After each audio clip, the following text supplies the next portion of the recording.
Análise técnica de vários peritos apontam que Moraes incorreu em contradição. Nessas suas negativas, são inúmeras notas já negando que tenha tido conversas com Daniel Worcaro. Peritos e técnicos apontam que a conclusão do gabinete do ministro Moraes pode ser precipitada. Está no Pleno.news, mas está em toda a mídia.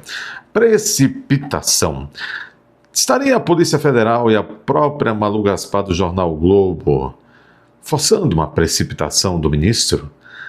O ministro, dizem que isso é clássico. O sujeito não sabe exatamente o quanto de... Isso aqui é um caso hipotético, não é o caso do ministro, evidentemente. Mas imaginemos a situação de um sujeito que não sabe até que ponto os outros têm prova contra si. Então, ele é colocado numa situação, não ministro, uma hipótese, uma situação em tese, o sujeito que está sendo acusado, que está sendo pego com as calças curtas, ele vai ficando numa posição muito estranha, muito desconfortável, ele não sabe o próximo, o que é que vai acontecer, ele não sabe, de fato, o que é que os outros têm contra ele, de prova. Mas, por isso mesmo, em algum momento ele entra no tudo ou nada, no perde-perde. Ele tem que partir para a defesa do mérito. Só que é difícil, é complicado, porque ele não sabe até que ponto o outro tem mais provas, já tem todas as provas. Então, mas se ele ficar parado, quieto, sem negar, é pior. E aí, ao passo em que ele nega, ele incorre em várias contradições. Por quê? Porque a outra parte já tem tudo, tem muito mais provas. Estaria acontecendo isso? É claro, não, é claro que não. O ministro tem fé pública. O ministro é ministro do STF. Isto basta. Fé pública, presunção de idoneidade. Vocês, manés, não entendem dessas coisas. Cuidado, porque senão terão que fazer assim como se diz? Nos dias de hoje, teriam que ficarem maldando com essas maldades. Vão ter que fazer uma reciclagem democrática, aprender o que é democracia. A primeira coisa, democracia é nunca duvidar de ministros. Não são seres normais. Estão acima do bem e do mal, ok?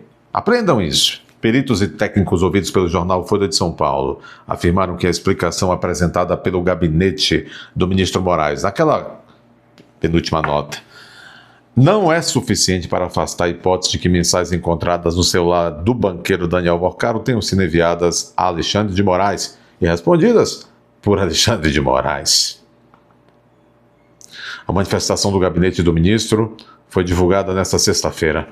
No comunicado, Moraes sustenta que os prints localizados no aparelho de Worcaro, aspas, estão vinculados a pastas de outras pessoas. É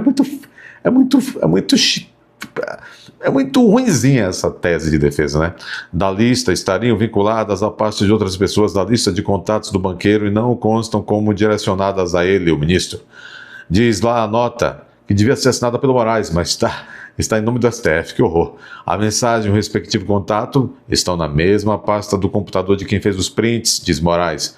Ou seja, fica demonstrado que as mensagens estão vinculadas a outros contatos telefônicos no computador de Daniel Worcaro.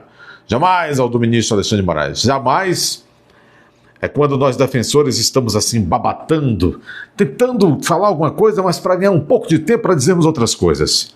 É quando a defesa no mérito é complicada. Eu entendo bastante bem o mapa mental do defensor. Aí, Francisco. No entanto, a análise feita por três técnicos e peritos criminais,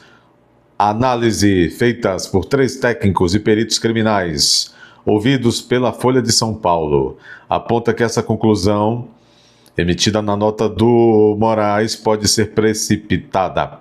Quem sabe propositadamente, desesperadamente precipitada.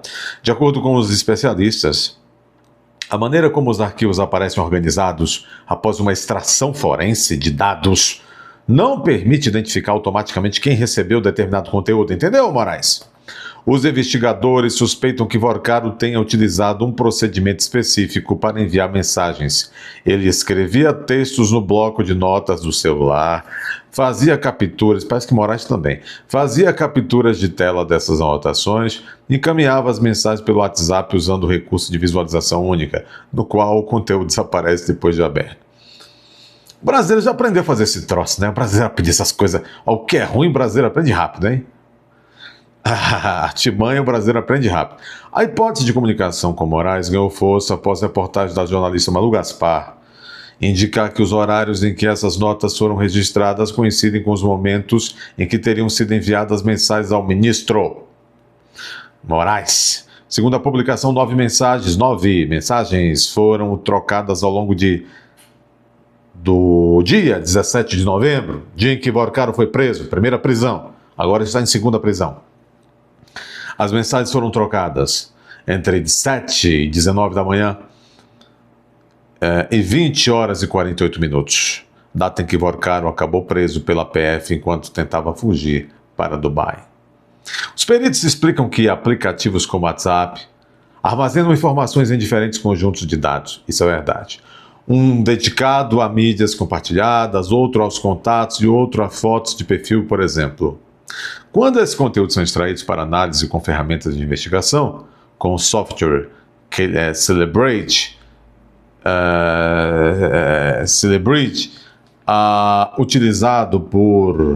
utilizado por órgãos policiais, por exemplo, os arquivos, quando extraídos dessa forma, podem ser reorganizados automaticamente em um único ambiente digital.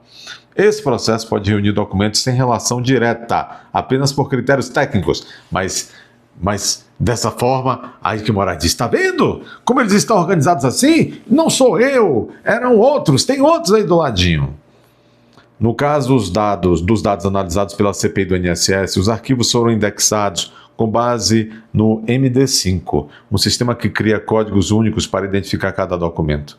Com esse método, não leva em conta o contexto das conversas. Itens diferentes podem acabar armazenados próximos uns dos outros, por mera coincidência, mas Moraes está dizendo que essa é a prova de que não foi ele.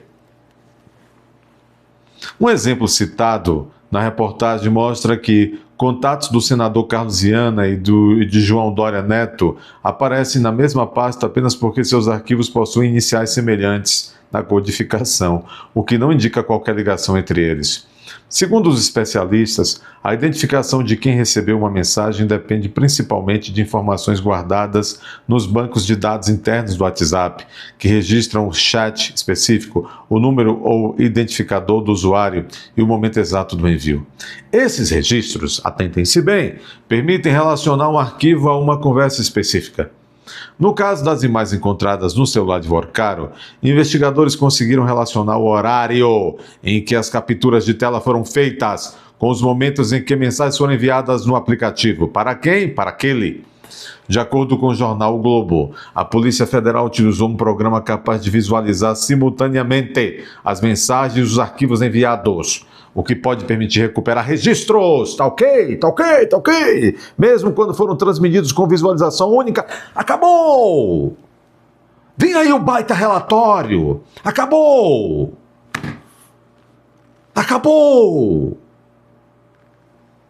Vocês entenderam? Os próximos dias e as próximas semanas serão esclarecedoríssimos. Existe essa palavra? Existe. Entenderam? Acabou! Meu professor de Direito Constitucional, que Deus o tenha, dizia: todos têm o direito de espernear. Dê seu like, inscreva-se, confira a sua inscrição agora, para acompanhar conosco aqui esses próximos movimentos. Compartilhe, comente. Se aparecer o botão hypar, não perca tempo. Clique no hypar para mais pessoas alcançarem esse conteúdo. Só esse vídeo já vale você ir até a aba Seja Membro e se tornar membro deste canal. Vamos lá.